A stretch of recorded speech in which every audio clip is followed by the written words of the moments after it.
Hey guys, it's me, Cindy, and I'm back for another review. And yes, I lied. From the last episode, from the last video, I said that I wasn't going to make this episode review of the Vampire Diaries, but I was like, what the heck, I'll do it for you guys. So anyway, this was season 8, episode 8, and I think it's called We Have History Together.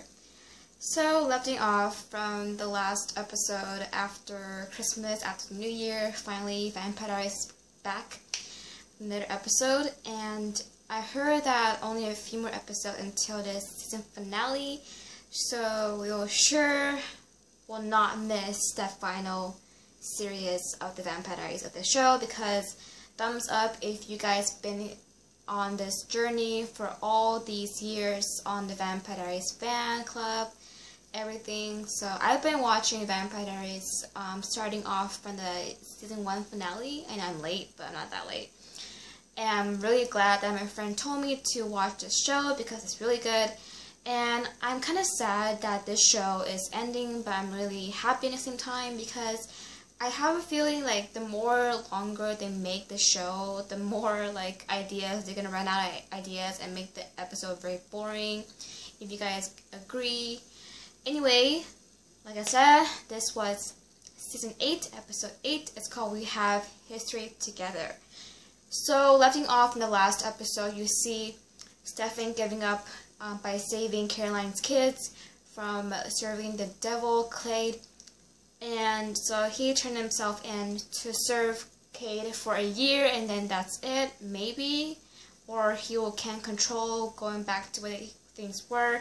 Because you guys know how Stefan is once he become a Ripper again and getting out of control and not care anything else. But Caroline believes that Stefan can make it through this for a year, serving the devil, killing people, making them serve to Cade. And yeah. So you see all throughout this whole episode, you see Stefan is being a jerk with his humanity off, trying to find innocent people to give to Cade, the devil. And you kind of see that even though Damon and while Enzo and Bonnie, they're off in Paris, trying to get their minds off the siren and everything else, all that drama. And you see Alaric is going somewhere safe to protect their kids. And while Sybil is pretending to become a history teacher at Mystic Falls High School. And it turns out that she is controlling them, all the kids, to threaten Caroline from if you do what I said, I won't kill those high school kids.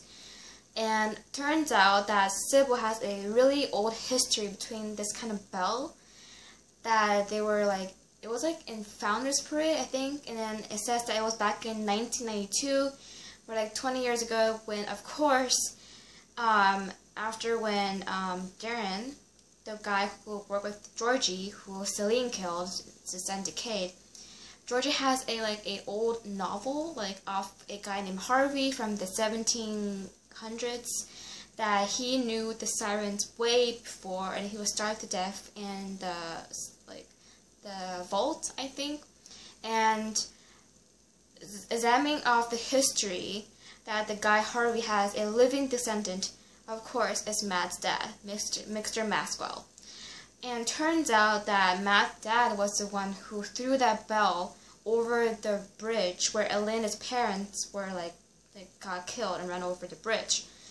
And of course that Matt didn't know, because all these years Matt thinks that he didn't have any interesting history between his family, until now he find out that his dad was the one who has a living descendant with the baby before.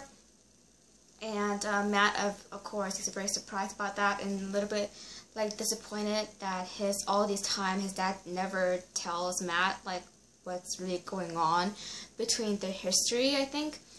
And then yeah, so overall I'm gonna make this review really short, hopefully, cause okay. And this episode, you see Sybil is mind controlling them and sending all the high school kids to a field trip. Well, she calls it field trip, actually, siren, mind control thing. And Sybil threatened all the kids, and also threatened Caroline. If Caroline doesn't find this bell, the founder's bell, Sybil's gonna like shut every kid's mind down and kill them and burn to death, just like the way that Kate died like centuries ago. And it turns out when Mass remembered that the bell was in the storage where Caroline's mom has left, but turns out at the end Sybil and Caroline was finding the bell, but turns out, of course, Celine already took the bell and wrote a note like, "Hi Sissy, looking for something?" Of course, so that's why no wonder like Celine is always cleaning up the place, and of course she took the bell from Sybil. And while like, if you guys watch this episode, you see the actress that plays Dr. Tara. If you guys ever watch a show called The Lion Game, you'll know what I'm talking about. I haven't seen that actress for a long time since The Lion Game show got cancelled, and I'm glad that she just make a little, like a few minutes appearance of this episode. And of course, Stefan is trying to like test Dr. Tara, like, is she that evil? Is she that selfish? Of course, that her parents got into a car accident by a drunk driver. Of course, Stefan's being a jerk-ass ripper. Drugged Vervain into Damon and then tried to test Tara, like, is she really selfish? Of course. And then Stefan compelled her, saying that Damon was a drunk driver, but he really isn't, of course. And then just pretend a test, and of course she failed the test because she decided to kill Damon. But of course Damon's already dead because he's a vampire, so she failed the test. Of course, later at the end of this episode, you see Damon says whatever, like following Stefan's off-humanity mind games, and threw Elena's necklace out the window on the freeway and killed Tara and sent to Kate, Star of the Devil. And later at the end, you see Damon tried to go back to the place that he threw off Elena's necklace, and then later at the end, of course, Damon actually finally found Elena's necklace, which means that Elena is still cared for by Damon. Like, Damon still cares about Elena. That's why he's been keeping the necklace in his pocket all the long trip road. And of course, Sybil threatened Caroline's kid because Sybil said, "Oh, she's still like linked to Caroline's kids." So, wow, good job, Sybil. But Caroline still believes that Stefan can just go back to where he was after serving Kate for a year. I don't know. Let's see what happens by this end of the series of the show.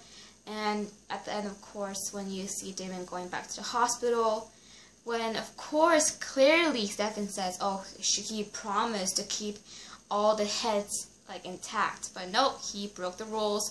You see bodies, like, split in half, the heads everywhere, blood, and you see Stefan, like, all bloody face and out of control, of course.